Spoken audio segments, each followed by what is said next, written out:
कहाँ है बहू? मुझे क्या पता जेठ जी, आपका छोटा भाई है, आपको पता होगा। अरे तुम पत्नी हो उसकी, तुम्हें पता होना चाहिए ना। अरे जेठ जी, वो मेरी बात सुनते ही कहाँ है। आज संडे है, मैंने बोला घूमने चलते हैं, एक रोमांटिक मूवी लगी है, वो देखेंगे, बैठ के आराम से इंजॉय करेंगे। लेकिन उन्होंने कहा मैं अपने दोस्तों के साथ जा रहा हूँ, बिजी हूँ, तुम घर पे ही रहो। ये तो गलत बात है उसकी, तुम्हें समझाना चाहिए ना उसे कि भाई संडे को तो टाइम दे, तुम्हें संडे को घर पे रहे, वीकेंड पे कहीं घुमाने ले जाए।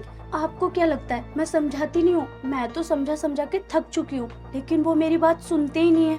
अब आप ही बताइए मैं क्या करूँ? ठीक है, आने दो उसको मैं टाइट करूँगा थोड़ा, उसको बोलूँगा कि फैमिली के लिए संडे और वीकेंड का टाइम होता है, दोस्तों को छोड़ तुम पे ध्यान दे। अच्छा ठीक है, आप समझा दीजिए। अभी वो है नहीं घर पे, तो बैठ के बातें करते हैं हम लोग। नहीं बहू, बहुत बिजी हूँ और वैसे भी राहुल घर पे नहीं है, तो सारा काम मुझे देखना पड़ेगा, तो काम देख रहा हूँ एक बार। अरे जेठ जी, काम वाम तो होता रहेगा ना, मैं बोर हो रही हूँ और आप भी अकेले हो, तो मैं अब तुम्हें आपसे ही बोलूंगी ना, आइए ना प्लीज। देखो मुझे पता है तुम बोर हो रही हो, राहुल को आने दो, मैं इसको समझा दूंगा, लेकिन काम भी तो जरूरी है ना, जाना पड़ेगा। मैं आपको अच्छी नहीं लगती ना, इसलिए तो आप मेरे साथ बैठ के बातें नहीं करना चाहते हो। ये कैसी बात कर रही हो तुम? अगर पसंद नहीं होते तो अपने भाई से तुम्हारी शादी क्यों करवाता? तुम बहुत पसंद हो मुझे। अच्छा, मैं सच में इतनी अच्छी लगती हूँ? तो प्लीज बैठ के बात कर लीजिए। नहीं नहीं, देखो बातें करने का सच में टाइम नहीं है, तुम अपना साफ सफाई करो, मैं अपना काम देखता हूँ। अरे सुनिए तो, अरे मेरी बात तो सुनिए। मेरे जेठ को लगता है कि मैं उसके साथ बातें करना चाहती हूँ, उसके साथ टाइम स्पेंड करना चाहती हूँ, लेकिन उसको नहीं पता मैं उसको फंसा के ये प्रॉपर्टी अपने नाम करना चाहती हूँ। और क्या कह रहा था कि मैं बातें नहीं कर सकता, मुझे बहुत काम है। उससे काम है ना, मैं तो फ्री हूँ, वो मेरे पास नहीं आ सकता, तो मैं तो उसके पास जा सकती हूँ।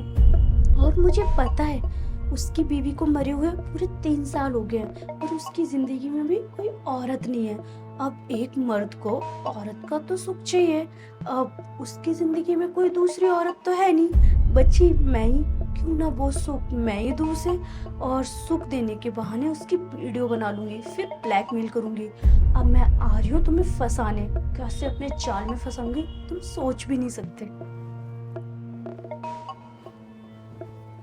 ये आज बहू को हो क्या गया? कैसी बहकी बहकी बातें कर रही है? कह रही है जेठ जी मेरे पास बैठ जाओ, मुझे आपसे बात करनी है, टाइम पास करना है, टाइम स्पेंड कर लो। भाई अपने पति को रोको ना, उसको समझाओ कि दोस्तों के साथ बाहर मत जा, मेरे साथ टाइम स्पेंड कर। पर नहीं, मुझे आज बात करनी पड़ेगी अपने भाई से कि अगर दोस्तों को इतना टाइम देगा ना तो तुम्हारी पत्नी के कदम बहक जाएंगे। ये तो चलो उसने आज मुझे ऐसे बोल दिया, मैंने उसको समझा दिया, लेकिन मेरी जगह अगर किसी और को ऐसा बोलती तो बहू के कैरेक्टर पे उंगली उठ जाती है आज। नहीं, ये गलत है, मुझे आज राहुल को समझाना पड़ेगा।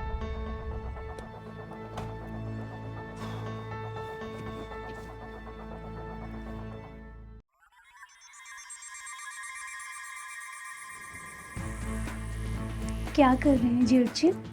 मैं चेक कर रहा हूँ कि क्या लेन देन था इस बार, कितना प्रॉफिट कितना लॉस हुआ। मैं चेक कर लेती हूँ। नहीं नहीं, तुम नहीं कर पाओगे, मैं कर रहा हूँ। ऐसा कोई काम नहीं है जो मैं नहीं कर पाऊंगी, अगर आप चाहें तो। अच्छा बताइए ना, वैसे मैं कैसी लग रही हूँ? ये क्या कर रहे हो बहू? पल्लू ऊपर करो ना अपना। आप कर दीजिए ना। देखो बहू, तुम ससुराल में हो, ये तुम्हारा मायका नहीं है कि तुम कैसे भी घूमो, और इस पे पिन लगाया करो ना। पिन है ही नहीं, आप ला के दे दीजिए।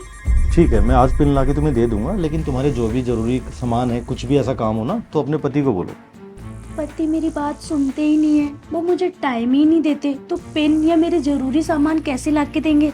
लेकिन हाँ, आप मेरे जरूरी सामान भी ला के दे सकते हो और मेरी ज़रूरत भी पूरी कर सकते हो, अगर आप चाहो तो। देखो जेठ जी, जेठानी को गए हुए पूरे 3 साल हो चुके हैं और आपकी कोई गर्लफ्रेंड भी नहीं है, और आपका मन करता होगा प्यार करने का, वो सब करने का जो एक पति पत्नी के बीच होता है, तो वो प्यार क्यों ना हम एक दूसरे के साथ कर लें। आपका छोटा भाई तो हर टाइम बाहर रहता है और आप भी घर पे अकेले, मैं भी अकेली, किसी को कुछ पता भी नहीं चलेगा और हम एक दूसरे को बहुत खुश रखेंगे। पता है, आज तुमने मेरी मरी हुई पत्नी का जिक्र करके मेरे सोए हुए अरमान जगा दिया। मैंने तुम्हें कभी उस नज़र से देखा नहीं था, लेकिन तुमने आज ऐसी बात की ना कि मेरे सोए हुए सारे अरमान दोबारा जाग गए। और सही बताऊं तो दिल ही दिल में मैं भी तुम्हें चाहता था, लेकिन डरता था कि अगर मैं तुम्हें बोलूँगा अभी तो क्या बोलूँ, क्योंकि तुम मेरे छोटे भाई की पत्नी हो, कहीं मुझे गलत ना समझो, और बाहर किसी को पता लग गया तो क्या समझेंगे मेरे बारे में। लेकिन जब आग दोनों तरफ से बराबर लगी हो तो फिर अब काहे की शर्म। और अगर तुम्हारी बात ना मानी तो मैं तो नामर्द कहलाऊंगा ना। ये हुई ना बात। अब हम बातें करते रहेंगे या अंदर बेडरूम में भी चलेंगे, क्योंकि अब मुझसे कंट्रोल नहीं हो रहा, बहुत मन कर रहा है। अब चलें? देखो कंट्रोल तो मुझसे भी नहीं हो रहा, लेकिन आज मेरे लिए इतना बड़ा दिन है, गोल्डन डे है आज तो मेरा, तो लेकिन कम से कम मैं तुम्हें एक बार निहार तो लूँ, क्योंकि मैंने आज तक तुम्हें उस नज़र से कभी देखा ही नहीं था। तो मेरे लिए खड़े हो सकते हो? हाँ क्यों नहीं, अब आपने बोला है तो खड़े तो होना पड़ेगा ना। ये लीजिए, अच्छे से देख लीजिए, बताओ मैं कैसी लग रही हूँ? बिल्कुल चांद का टुकड़ा। आपने मुझे थप्पड़ क्यों मारा? ये थप्पड़ तो मुझे उसी वक्त मार देना चाहिए था जब तो अपने यार के साथ मिलकर प्लानिंग कर रही थी मुझे और मेरे भाई को फंसाने का। अरे हाँ बेबी, मैं आपसे ही प्यार करती हूँ, और मैं भला क्यों चीट करूँगी? आपसे इतना जो प्यार करती हूँ। और रही बात हमारी शादी की, शादी तो हो जाएगी, बस एक बार काम हो जाए।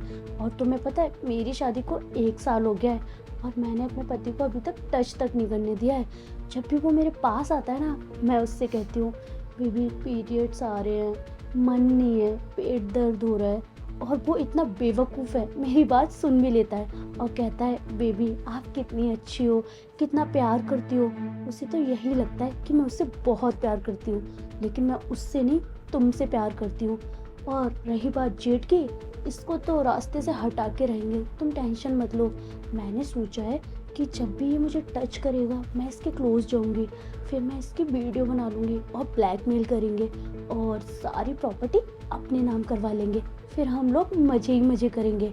हाँ अरे नहीं नहीं, जब मैं अपने पति को अपने पास नहीं आने देती तो इसको भला क्यों छूने दूँगी, तुम टेंशन मत लो।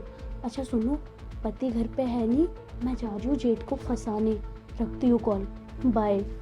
अच्छा ठीक है, ओके, लव यू, ठीक है रख रही हूँ।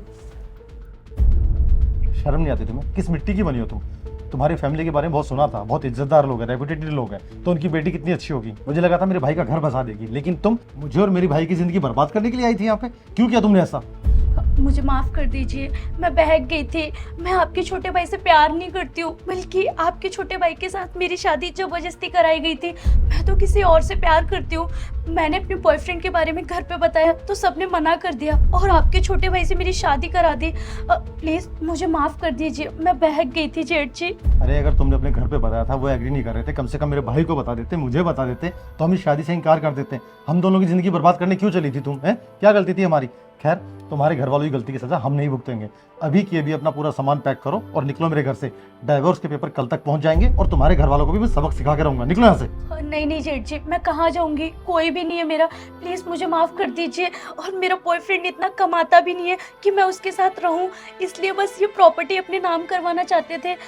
मुझे माफ़ कर दीजिए, एक मौका दे दीजिए, आगे से कोई शिकायत का मौका नहीं दूंगी। मुझे तुम्हारी बातों पर रत्ती भर भी भरोसा नहीं है, क्योंकि जो एक बार धोखा देता है वो दोबारा भी धोखा देगा। और ऐसे इंसान से प्यार कर रही हो जो तुम्हें कमा के खिला नहीं सकता है, और उस इंसान के लिए तुम मुझे और मेरे भाई को फंसाना चाहते थे, हमारी जिंदगी बर्बाद करना चाहते थे। तुम्हें तो मैं सजा दिलाऊंगा ही दिलाऊंगा, तुम्हारे परिवार को भी देख लूंगा। चुपचाप निकलो यहाँ से, निकलो। और अपनी मनुष्य शक्ल लेके आने की जरूरत नहीं है दोबारा। कितनी अच्छी लड़की समझता रहा मैं उसे, और वो मेरे और मेरे भाई की जिंदगी बर्बाद करने चली थी। वो तो शुक्र है भगवान का, मैंने उसकी और उसके बॉयफ्रेंड की बातें सुन ली, वरना हमारे तो वाट लग जाती यार, समाज में हमारी थुथु हो जाती। जितनी गुनहगार ये लड़की है ना, उतना ही गुनहगार इसका परिवार। जब इसके परिवार को पता था ये लड़की किसी और से प्यार करती है, तो इन्हें सच बता देना चाहिए था। क्यों किसी और की जिंदगी बर्बाद कर रहे हो? अब क्या जवाब दूंगा अपने भाई को मैं कि जिस लड़की को मैंने उसके लिए पसंद किया था वो लड़की बच्चा निकली। खैर देर है दुरुस्त है। अगर वो अपने प्लान में कामयाब हो जाती ना, तो पूरे समाज में हमारी थूथ होती। लेकिन उसके परिवार को भी मैं ऐसे नहीं छोड़ूंगा, बहुत गलत किया उन्होंने हमारे साथ। इस लड़की की तो डाइवोर्स करवाऊंगा अपने भाई के साथ, और उसके परिवार को भी सजा दिलाऊंगा। तब उनकी अकल ठिकाने आएगी कि इज्जतदार परिवार की इज्जत खराब करने का नतीजा क्या होता है।